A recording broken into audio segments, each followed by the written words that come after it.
Hello and welcome to this episode of GLI Live. My name is Donna Cryer. I am your host and the CEO and founder of the Global Liver Institute. I am so honored today to be bringing you this very special show on organ transplantation and living donation, an issue that and an aspect of transplantation that isn't talked about as much as it should be because it holds such potential and promise for patients and families in need. I want to thank all of you who have been watching us since the inception of the show in March as the COVID-19 pandemic started. And I want to encourage you to send us your topics so that we can continue responding with the most relevant content for all of you, whether you are living with a liver disease or an autoimmune disease, liver cancer, or like all of us on today's show have an experience with transplantation. I do want to start with a little information about organ transplantation, at least in the U.S. and the need for it. There are about 109,000 people who are waiting for an organ transplant. That's all organs together. There are about 13,000 people who are on the waiting list for a liver at any given time. 17 people die every day waiting for a transplant. And so that's why the need for donors, whether you've signed your donor card and so that you can donate after you pass, that's still so important. But there's an opportunity to become a living donor to someone in your community or someone that you never met. And that's what we're going to discuss today. I also wanted to mention something very serious, that the liver transplant patient community, that's the Global Liver Institute, the National Kidney Foundation, the American Association of Kidney Patients, the American Society for Nephrology, and many, many others have worked successfully with CMS, with the Centers for Medicaid and Medicare Services. And we did have a huge win recently in having the passage of final rules around organ procurement organization accountability. And we want those rules to stick. There are some who are asking for those rules to be revoked, that are sending a lot of misinformation around the community. And we want to stand firmly in favor of the rules that we patients and many physicians and high-performing organ procurement organizations as well have fought so hard for. Ultimately, the answer to the organ donation crisis is to have more organs. The allocation process that the community works so hard on, it can't solve the problem. It's like deck chairs, moving deck chairs around the Titanic. Just privileging one category of sick patient over another is not the answer. Everybody who is listed for a transplant needs a transplant, and that's what we're fighting for. And so I had the miracle and the blessing of a gift of life 26 years ago, and I'm so grateful and so honored to be a part of the community still to this day, personally and professionally, working to make this better for every patient and family that comes behind me. And I'm so honored today to have three wonderful, powerful women with me. Nicole Wells, who has had a living donor transplant and is now part of the Global Liver Institute professional staff. Cindy Duran, who is one of those heroes who has made the gift as a living donor, and LQ Goldring, who is both a transplant recipient and is unfortunately back on the list and is again waiting for someone to donate so that she can go back to living the healthy, vibrant life that we need her to lead as a GLI intern. So, Nicole, I will start with you. You are 2 years post-transplant. Congratulations. Tell us what your experience has been like. Yeah, thank you, Donna. I'm grateful to be here. So my journey technically starts when I was 15 years old, when I was diagnosed with 2 rare autoimmune liver diseases, autoimmune hepatitis and primary sclerosing cholangitis. So by the time that we had discovered this, my liver had already progressed to decompensated cirrhosis. And thankfully, it lasted about another 9 years until I was 24. Then I was listed for liver transplant. So I am O negative and I am a woman and I have rare liver diseases. And so the system was not in my favor in terms of liver allocation. So the best bet for me was living donation. I qualified technically for a cadaver liver, but just statistically, it was unlikely that I would receive one. So I began searching for a living donor. And thankfully, my sister, she qualified and she was a match. So I'm really grateful for her. So we went through the process together, actually. So we did all the workup testing. I did that first and I got on the list. Then she did hers. Then we set the surgery. So one of the advantages of living donation is that you can set a surgery date, which we'll go over the advantages later. That's one of them. So we had the surgery, and as soon as I woke up in the ICU, I couldn't move. I couldn't even roll over or anything, but I just felt so much better.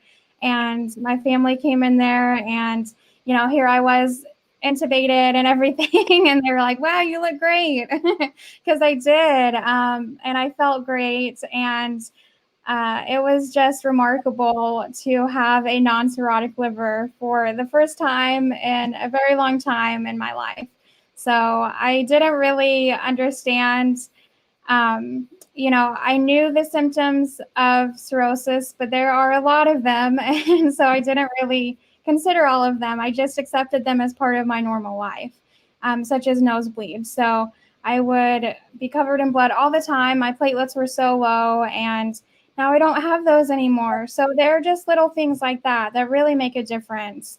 That's a pretty big thing, not just eating out all the time. People don't realize the hundreds of functions of the liver, and when it goes awry, a lot of things go off the track. Exactly. Yeah, there are over 500 functions that the liver does. So it's a lot, and you definitely feel it when your liver isn't working correctly. So I had a lot more energy. There I was transplanted at 25, and I definitely couldn't do the same things that my peers could, and that had been pretty consistent throughout most of my life. I had to miss out on quite a few things. One of the things that I can do now that I'm really excited about is I can scuba dive. So before I couldn't get medical approval because decompensated cirrhosis, you have varices usually, and then there's the risk of bleeding to death under the water. So I couldn't get medical approval, but now I can. So I'm just really grateful for the gift of life, and I'm grateful to be here. That's so funny that is one of your aspirations, because my transplant surgeon and my very first boss, who was also a transplant recipient, would scuba dive together all the time. And that was my very early aspiration, that I'm like, I want to get healthy enough so that I can go scuba diving. And when I had the opportunity to do so, it was really exciting. So maybe that will be, in the after times, after the pandemic, we'll do a GLI scuba trip. That would be great. So, LQ, tell us some of your story. We'll get into a lot of the details as this episode goes along. But tell us how you got to need a transplant in the first place, and what the experience has been like for you. Okay, so for me, when I was 2, I lost my kidney to a rare disease called Wilms tumor. It's a cancer that hits kids 1 in about 115,000, and the number has increased. Now it's about 1 in every 150,000. So for me, I lived most of my life with the 1 kidney until I was 17, and I was hospitalized with an enlarged kidney. And my protein levels had started to jump. My blood pressure was at stroke level. By the time I got to the hospital and found out that all these things had gone wrong, I was turning 17 and it was time to be hospitalized.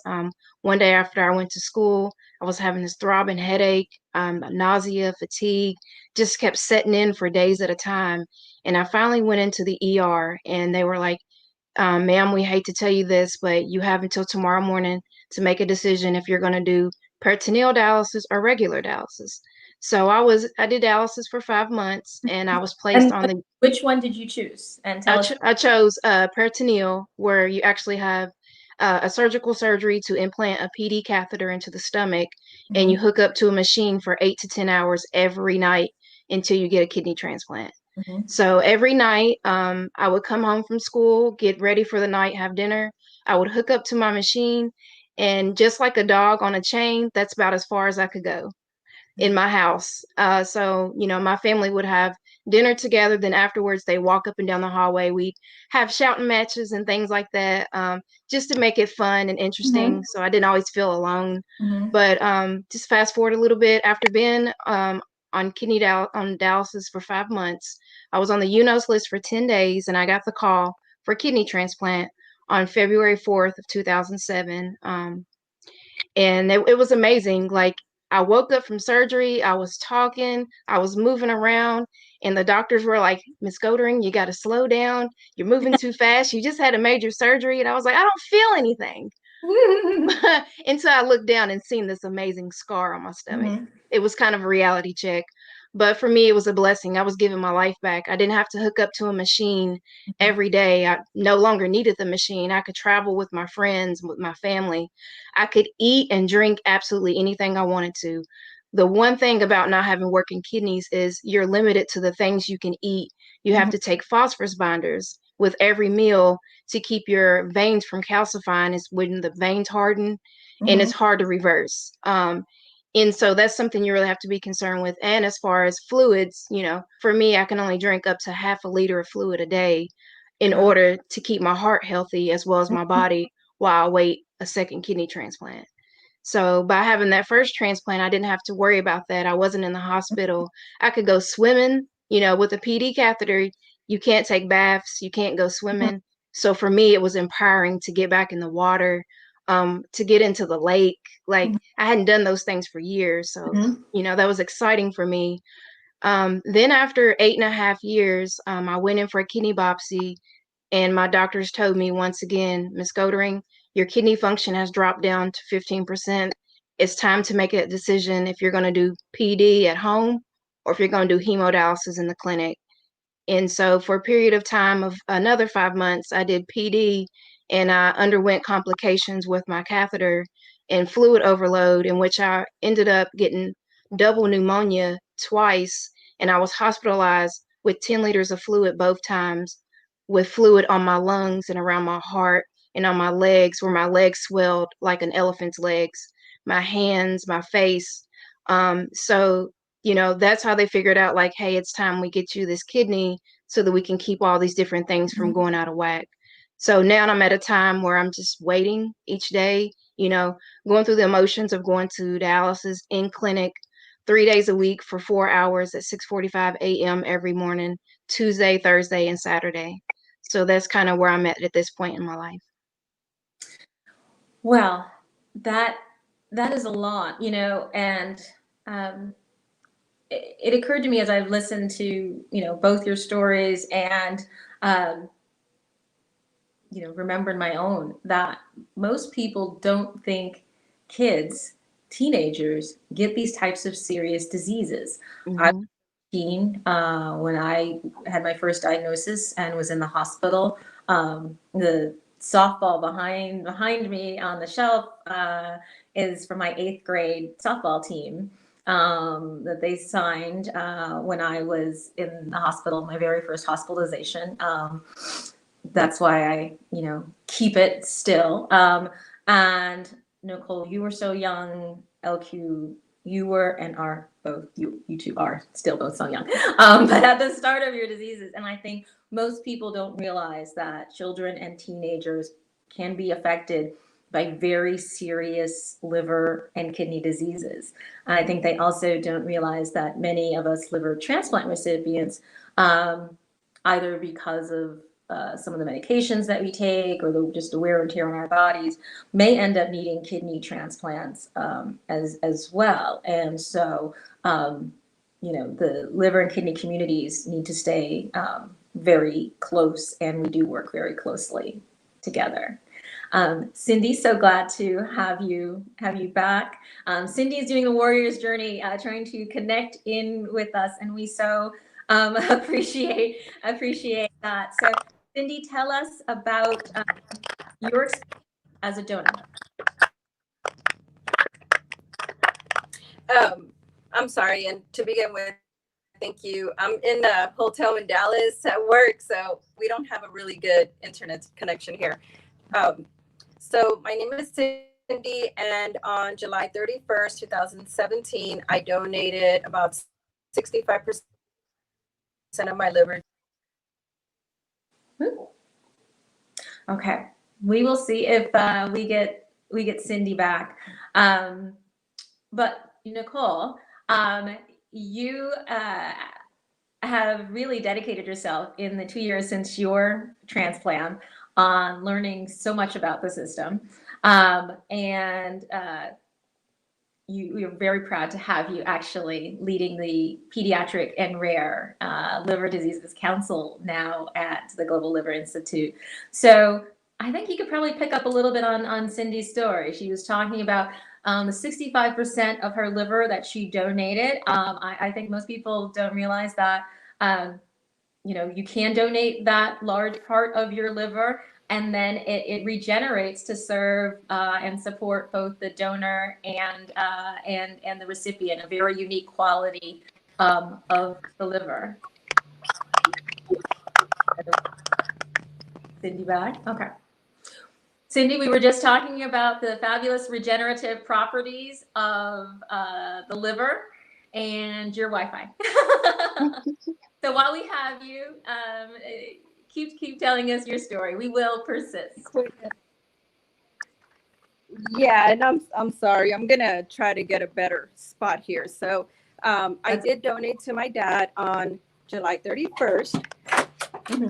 He was suffering from cirrhosis, which caused liver cancer, which eventually, liver disease. So when we were in the process, we were told he has cancer and that he will need a transplant. But at the time, I did not know anything about that. It was actually my older sister that was taking care of all his medical needs. So she had informed us that she was going to try to be a donor. And unfortunately, she was not a match because her liver was too small. Then my brother tried to be a donor, and unfortunately, his was not in sync with my dad's. And finally, I said, I'll do it, not knowing what really I was getting myself into, but I did want to do this for my dad. I was very excited about doing it, went through the entire process, which is screening, blood work, CT scan, MRI, psychological evaluation, we did all of that. But before we can even move forward, I did have to lose weight, and I was required to lose about 22 pounds. Once I hit that mark, then we were good to move even forward.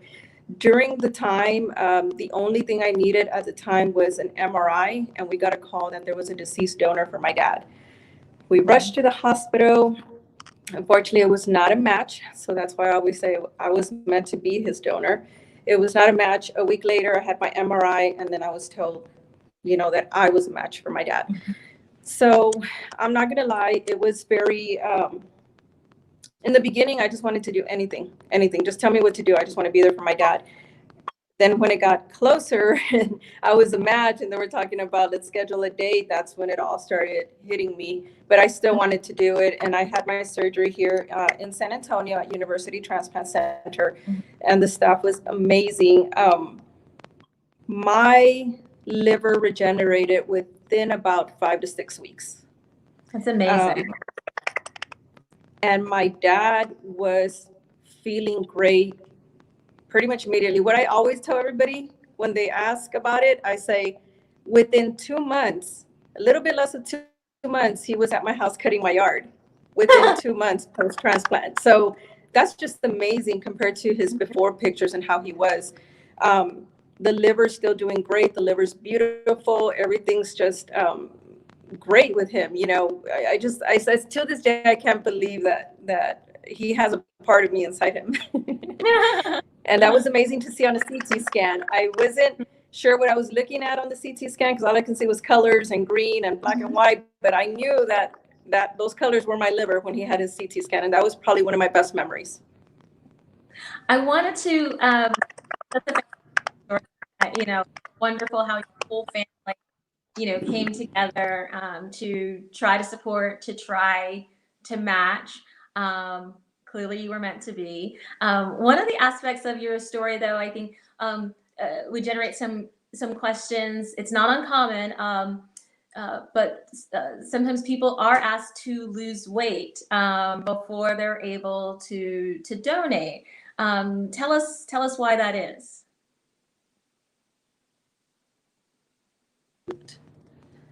They really want to make sure that you are at your healthiest. Another reason is that since it was my dad's insurance that was covering the procedure, I was required to get down to a certain BMI in order to get approved to even start the screening process. So one, of course, you need to be healthy, and two, it was the requirements from the insurance. Because, you know, we're caring for two patients in a way.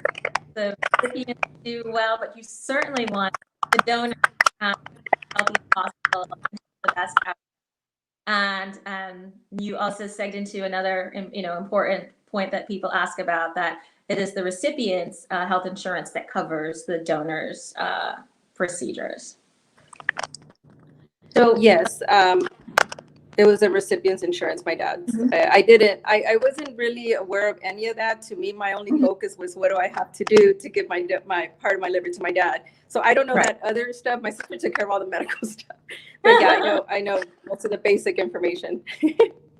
Have that sister. It's, you know, everybody has their role. So maybe Nicole and LQ, I'll ask you to talk a little bit each about sort of the requirements for being you know, a liver donor, and then LQ, the requirements for being a kidney donor, which are a little different. So Nicole, you want to walk us through that? Yeah.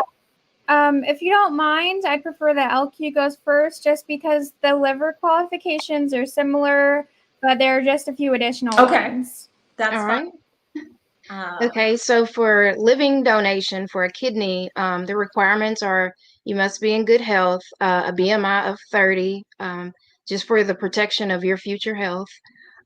Also, you must be free of kidney disease, free of HIV, cancer. You can't have any heart disease. And unfortunately, both of my parents both have one of those diseases, and they both were actually a match. But because one has diabetes, one has heart and kidney issues, neither could be a match. So that's important to know. And there's two different types of living donation. There's directed living donation, which you get to choose who you actually donate your kidney to.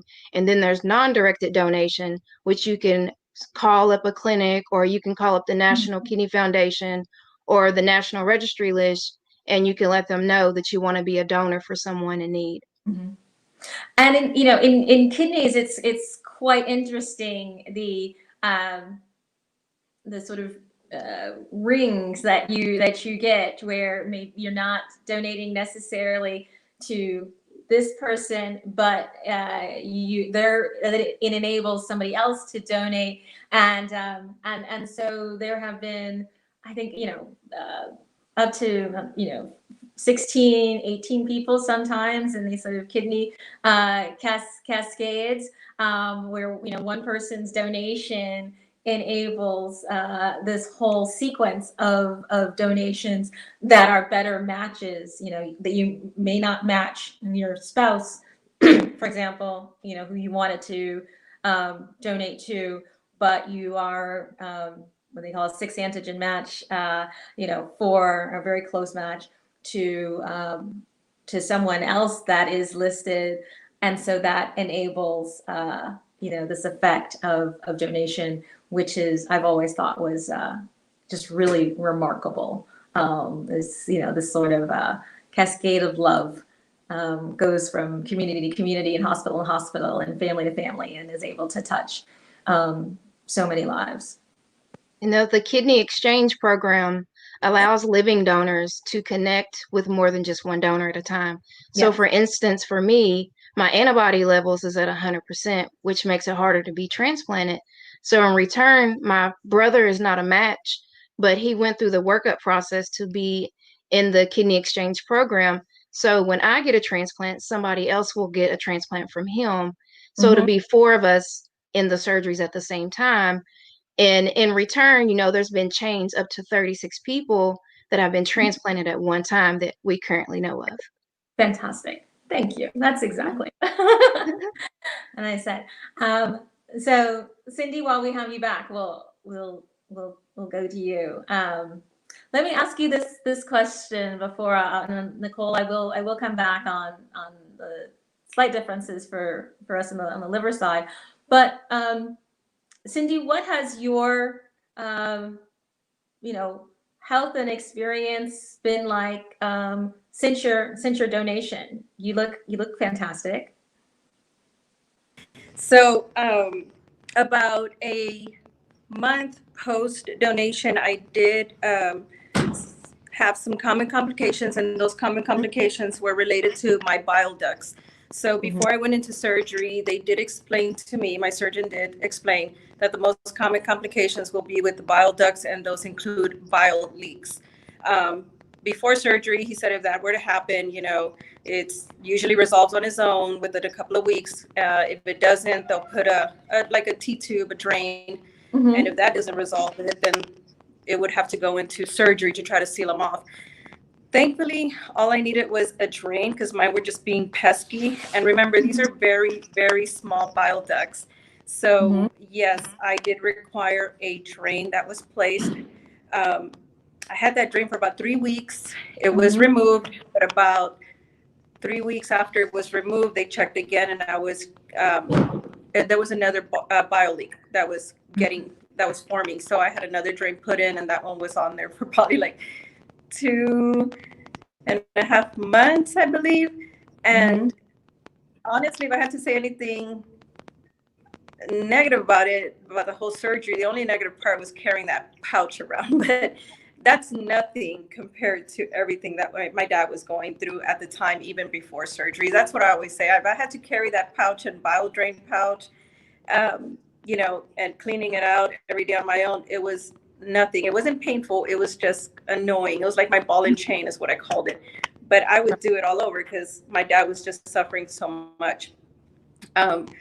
By January, again, I did donate in July. So by January, I got the all clear. Everything was clear. Everything had healed. Everything was perfect. And ever since then, I've been fine. Even during my complications, I didn't consider myself to be severely sick or in pain. And again, if you ask me if I would do it all over again in a heartbeat, I'd do it all over again because of the experience. I mean, it was just a great experience to do something like this for someone. But those were my complications. And I know that a lot of people might fear that and might get scared. And that's one of the main things that a lot of people ask, like, oh, but what if I have complications? But I always ask, get all the information you can from your doctors. Again, the bile leaks were nothing to me, but I'm just very optimistic. I'm a very positive person. I always say that was nothing compared to all the pain and suffering that my dad was going through before surgery. So I would do it all over again. And they have resolved now? Yeah. Those fantastic. So complications sometimes do happen. They are rare, and they are covered because that transplant team, as you've demonstrated, follows you very closely, and that's a very important part. The Global Liver Institute has been very involved and supportive with other organizations on the Living Donor Protection Act to make sure that things like time off of work and childcare expenses and the things that impact your life that might not be covered directly by insurance are better compensated, so that you have the supports that you need to be able to donate, and then and that frankly you don't have to be rich to have the privilege of donating and of giving this gift, that people from all walks of life who want to do the same thing that you did for your father don't have to worry about those other things, and can just focus on being healthy yourself, and focusing on your father's health. We have questions coming in from the audience. What's the first step you recommend someone complete to become a living donor? Nicole, do you want to take that? You and your sister have gone through that process, and you've been shepherding others. Yeah, so if you already have a recipient in mind that you are going to test for, the first step is definitely blood work and testing blood compatibility. So thankfully, Rh factor does not matter in organ transplantation like it does in blood donation. So I'm O negative, as I've stated before, I think. But thankfully, I could also receive O positive for an organ transplant. So that is definitely the first step, is identifying a donor. But there are more anonymous living liver donation programs now. So UPMC, they are definitely leading the way. They even launched a commercial nationally, I believe in 2018 or 2019. So you could contact them. There's also a Facebook. First step. So the first step. Yeah. But I missed a question from Riva there, our good friend and fellow Advanced Advocacy Academy alum. Riva, magical producer, could you? Thank you for the question again. So Riva asked, is there any compensation for the donor?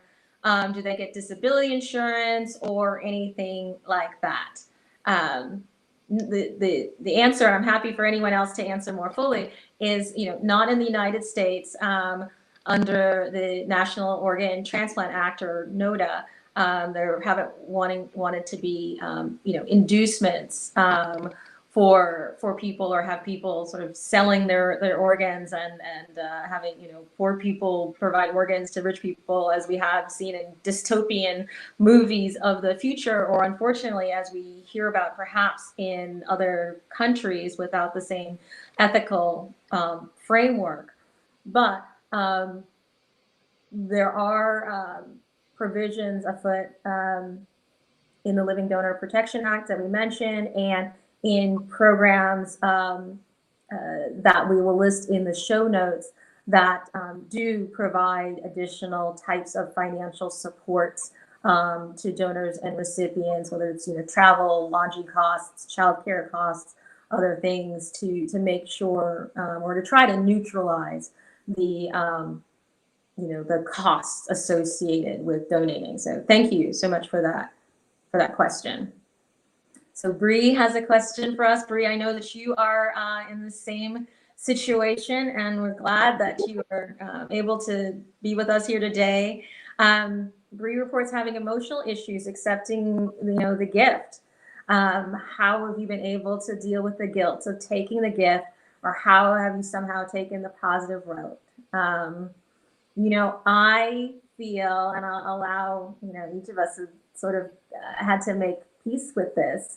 My donor, as I'm told, died in a motorcycle accident, and I would have to think that my donor would love for me to live life to the fullest. And so that is, I think I'm honoring the gift every when I got married, when I play with my nieces, when I take care of my family, certainly it played a role in starting the Global Liver Institute. But I think that I think I'm honoring the gift when I'm working out, certainly, and taking care of myself. I think of it. I think of it that way, and so that's my advice, is to live your life to the fullest and with an integrity and a purpose that anyone looking down would feel proud to have played a part of. May I add something? Yes, please, Nicole. Yeah, thank you. So thank you, Bree, for bringing that up. That is something that not many people consider unless they've gone through it themselves. But there is a lot of those feelings with that, and especially with taking a living donor. So, that is a lot to ask someone, but my validation for it was because whenever I was 18, I had a friend who needed a kidney transplant, and I wanted so badly to become her living donor. So because I'd already had that experience of wanting myself to be a living donor, I understand and empathize that this is something that people truly want to do. And just acknowledging that and accepting it is really difficult, but it is something that they really do want to do for you. LQ, being listed again brings on some additional issues. Can you talk about that a little bit? So now that I'm listed for the second time, it comes with its own complications. I've had over 50 surgeries on both of my arms and underneath my neck for dialysis accesses, so that I'm able to get adequate cleaning each time I go to dialysis. I'm actually scheduled for 1 in the morning. There's changes to my blood pressure, where there's days where my blood pressure is either stroke level or it's so low that I can barely walk or even talk or even be able to see. So there's a lot of nausea and vomiting daily, change in appetite from day to day, change in your mood from day to day. Just finding that strength to be able to get up every day is the hardest part of when you're waiting on that kidney transplant. So I'm definitely looking forward to the day that my living donor calls and says, "Hey, I have the gift to give to you," just like my first one did. I honor my first kidney donor's life by just living every day to the fullest and being able to see my siblings grow up, and just being able to go to college and to become a doctor one day is the way that I wanted to honor my first donor as well as my second. I think that's wonderful, and I think that's so important that people realize that we are more than just our diseases. Oh, yeah. And so, I finished law school after my transplant. Nicole, you've been to graduate school and maybe to law school someday as well. LQ, you are planning on med school. This transplant is not to just allow us to stay alive. The point really is to thrive and live really robust lives, and that for many of us, includes being just as ambitious professionally as we were before. And I think we have the added advantage of having gone through something very serious. I remember being at a job, and my immediate manager came to me and was telling me how urgent something was. And I looked at her and I said, urgent is when you've lost all clotting factors and they're lining up your blood in clear tubes on the windowsill, and they've tipped you upside down so that you don't lose consciousness. That's urgent. This press release will get this out today.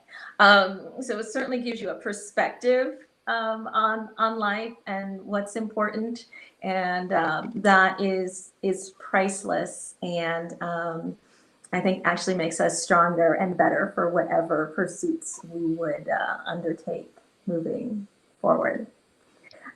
Cindy, what's next for you? And then we'll get to the age range question. So at the time when I was going through the process of becoming a donor for my dad, it was really me that was bugging him that I wanted to be his donor, because I'm trying to go back to the guilt that y'all were talking about. Of course, as a donor, we don't know that part. We don't know what the recipient feels, obviously. But I remember telling my dad, "I'm going to be your donor. I'm going to be your donor." He kept telling me no, and I, I understand it, but I will never fully understand it, because you know, and I think to this Because we love day, and you. I do get emotional, Because but we love I know he only did it to make me happy. it's because we love you, and we don't want anything to happen Okay. to me, huh? That's I know he did it. He finally accepted, because I was just nagging and nagging and bugging him. I said, "Please, I want to do this, and I want you to know that if I do this for you, you will not be on the list anymore. It gives somebody else an opportunity." Um, like I said, he only did it for me, not for himself. He did it for me, because I wanted that. At the time, I was working at a school, at a middle school, actually. So I did have to leave, and I was on medical leave, because I was having to recover. When I did return to school, everybody wanted to know my story, what happened, what I donated, how my dad was. The questions were pouring from everybody, from staff and from students, that that the science and the health teachers and PE teachers were asking me if I can go ahead and do a presentation on how important health is, how important it is to stay off of drugs and alcohol.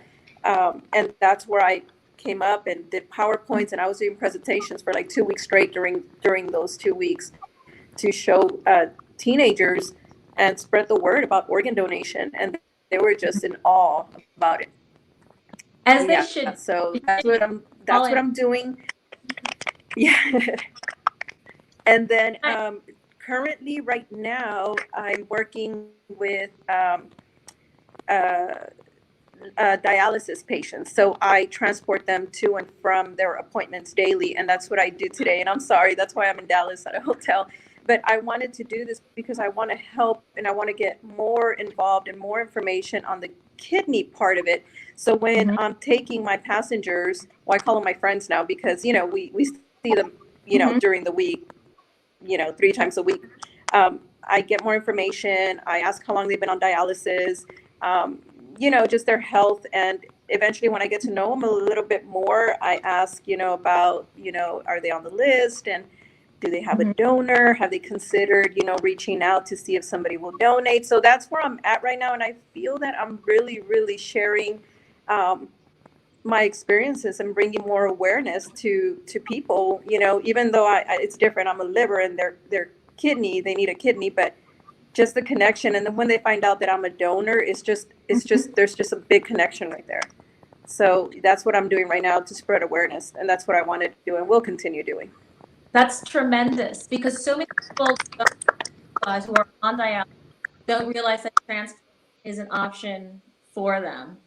And and the steps that they may need to to undertake, and how to get started, as we said here today, and connecting to a transplant center and a transplant team. So I'm so glad that you were there for people telling their story. As to the liver kidney connection, I remember I was in the hospital once for a slight bout of rejection, and my surgeon sort of, kicked me out of bed and sent me on a mission. I said, go talk to this woman who they wanted to transplant, but she was afraid. And she needed a kidney transplant, not a liver, but the issues were close enough, and transplantation is one big community. But the key concern was, was one of, trust. And actually, when I went into her room and introduced myself and told her that I was a transplant recipient, her first words were, "I didn't think they gave them to us," because she was so afraid of bias, racial and ethnic bias in the healthcare system, in the transplant system, which can be very real, that she didn't really accept that the team really wanted to help her, wanted to give her all the opportunities they had available, to them. And so when we, talked through her fears and talk through what it would take and what her family would, need to help her with. She was successfully transplanted, and to my knowledge, she's healthy, still. But it was her own fear. There are definitely cases where people are not put on the wait list, and we've seen bias in those issues. And we certainly that's why GLI and groups like the AAKP and NKF are here to address some of those. But we want to make sure that that we have these wonderful stories on the liver and the kidney side of transplant donors and recipients from all walks of life. Minorities donate in proportion to our percentage of the population. Often we have antibody issues, like LQ said. I had big antibody issues, and so we need to have even more. But transplantation should be and can be for everyone, and we want to work to make it so. So age requirement, Nicole, quickly before we wrap up, age requirements for kidney and liver donors. Yeah, so that's an excellent question. So for livers, it depends on the transplant center, but it's traditionally 55. And I believe for kidneys, it's 70, but that also, depends on the transplant center. Yes, I think that the health of the donor, as we've talked about today, is the main criteria. And then, if age is raised as an issue at different centers, ask for centers that may have it's often called expanded criteria, or other euphemisms. But if you want to donate and you are healthy, persist, because there is certainly someone who would like to have your organ and have that chance at a new life. It used to be, for example, that donors with HIV were not allowed to donate, and now they are, to people who also are HIV positive. And so because advocates persisted, and the science evolved, hepatitis C donors are able to donate now that we have cures for hepatitis C. And so the research and advances in transplantation, continue to allow more people to donate with a wider set of criteria, but we still need more people. That is our message. And so another message I want to make sure that you hear is later on tonight at 8:30. So we are filming this on December 2nd. I know people watch this, thankfully, I'm so grateful, for days and weeks afterwards. But this episode is originally airing on December 2nd, 2020. And so tonight at 8:30 on the Urban Health Media Network and YouTube channel, LQ is going to be telling her story and making her appeal on the Warriors Quest show. So there will be information on that in the show notes. But again, it's a Warriors Quest show, Urban Health Media Outreach's YouTube channel, 8:30 tonight, December 2nd. So I please hope that you follow the wonderful LQ there and hear more of her story. But I thank you for being with us today. You can find more information on this show and all of the episodes of GLI Live on the globalliver.org website. Thank you for following us on Facebook and Twitter and Instagram and anywhere else that you find us. We are only as powerful as your questions, as your input, as you are spreading this information, sharing it with others. You don't know whose life you have lit and whose day you have made better by sharing this information and stories that we've heard from these wonderful, wonderful women. I know my day is better for having some time with you. So thank you. Thank you, Donna. God bless you all. Thank you. Bye.